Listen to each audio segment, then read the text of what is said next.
Hello दोस्तों, हमारे YouTube channel success life में आप सभी का एक बार फिर से स्वागत है। दोस्तों, आप अपनी लाइफ में कुछ नया सीखना चाहते हैं तो चैनल को सब्सक्राइब जरूर करिएगा। दोस्तों, क्या हम अपने मन में आ रहे गंदे और अश्लील विचारों को रोक सकते हैं? आज के दौर में खुद को गंदे विचारों से बचाना बहुत बड़ी बात है। चारों तरफ सोशल मीडिया के कारण अश्लील और गंदे विचारों की भरमार है। इन विचारों का शिकार हर कोई होता है और अवचेतन मन ऐसे विचारों को तुरंत ग्रहण करता है। आपके मन में अगर अश्लील विचार आते हैं तो वो कैसे हटाएं?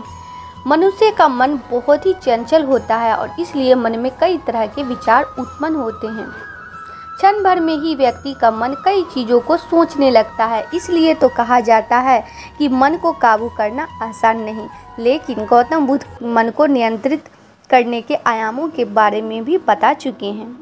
मन में विचारों का आना गलत नहीं है कि लेकिन मुश्किल तब हो जाती है। यह विचार ऐसी परिस्थिति में गलत होते हैं जब मन में अश्लील विचार आते हैं। कभी कभी तो ना चाहने के बावजूद भी मन में अश्लील विचार आते हैं। अगर आपके मन में भी ऐसी विचार आते हैं, क्या अपने दिमाग को इस प्रदूषण से बचाया जा सकता है?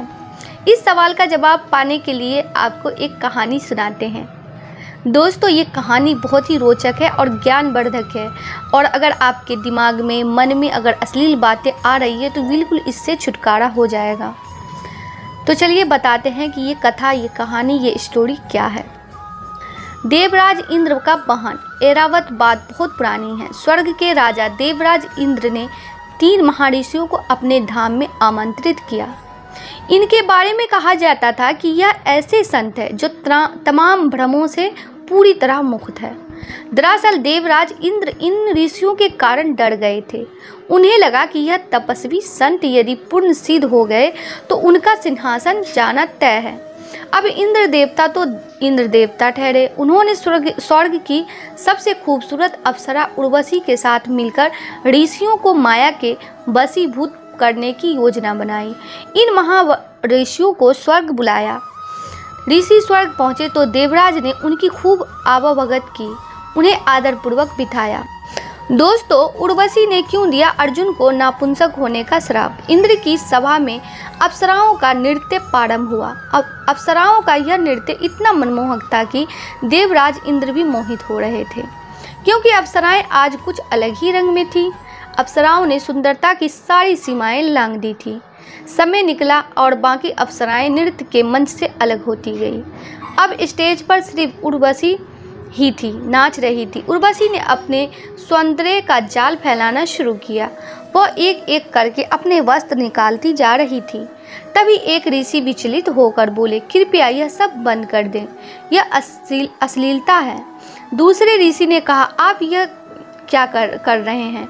नृत्य बंद नहीं होगा। उर्वशी जो कर रही है उसे करने दें। आपको यदि कोई दिक्कत है तो आप अपनी आंखें बंद कर लें। ऋषि ने आंखें बंद कर ली, लेकिन बंद आंखों में भी उन्हें उर्वशी ही उर्वशी दिखाई दे रही थी।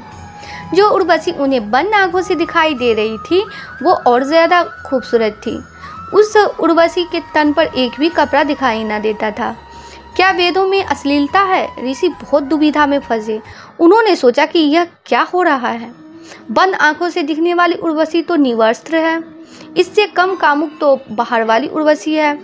इधर बाहर वाली उर्वशी भी सारी सीमाएं लांघ रही थी। उर्वशी ने अब अपने प्रदर्शन की पराकाष्ठा प्रदर्शित की। अब उसके वक्ष पर एक भी वस्त्र ना रहा।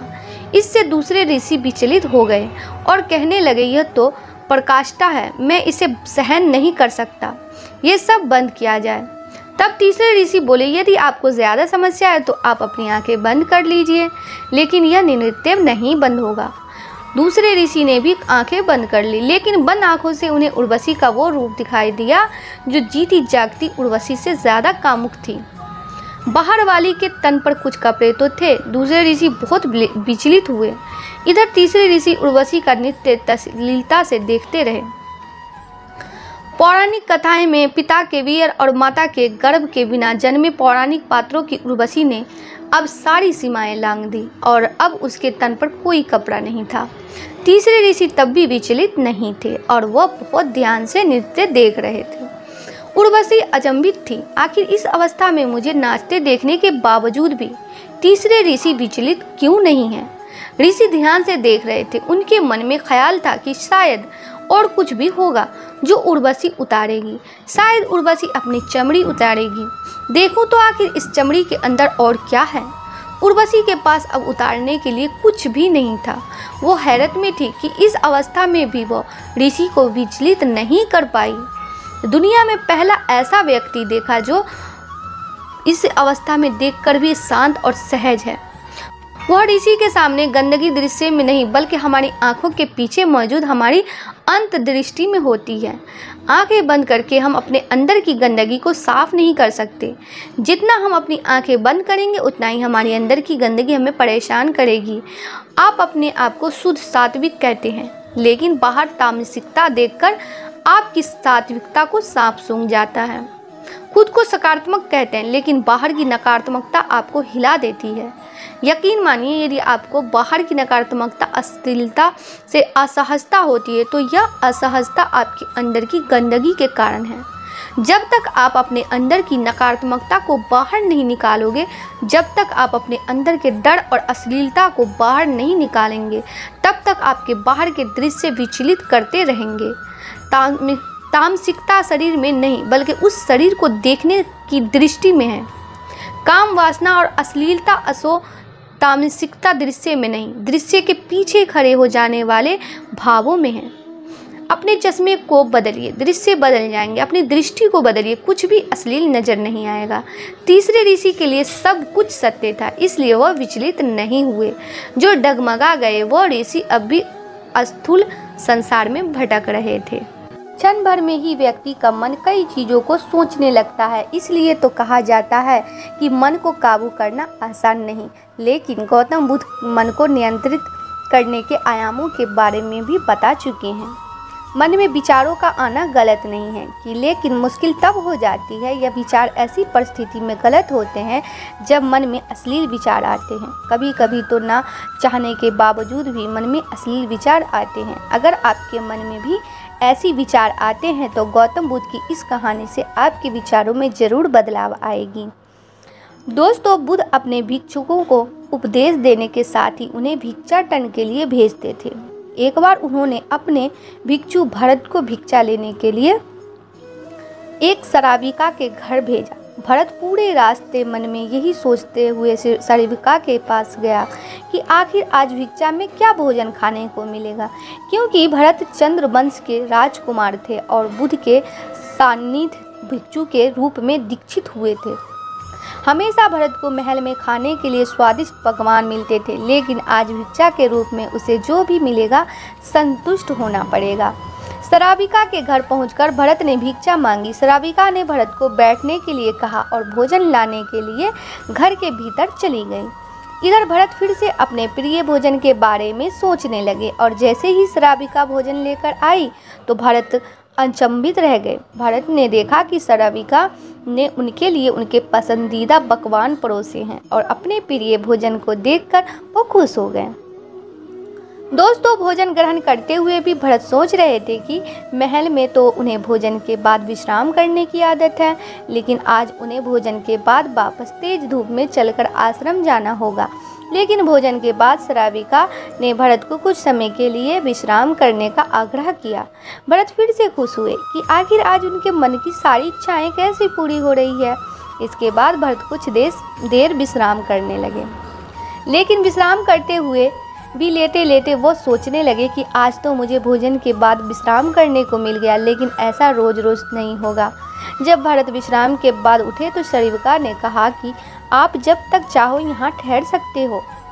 भरत अब समझ गए कि ये कोई संयोग नहीं हो सकता है। उन्होंने शराबिका से कहा कि मुझे क्षमा कीजिए, क्या आप मेरा मन पढ़ सकती हैं?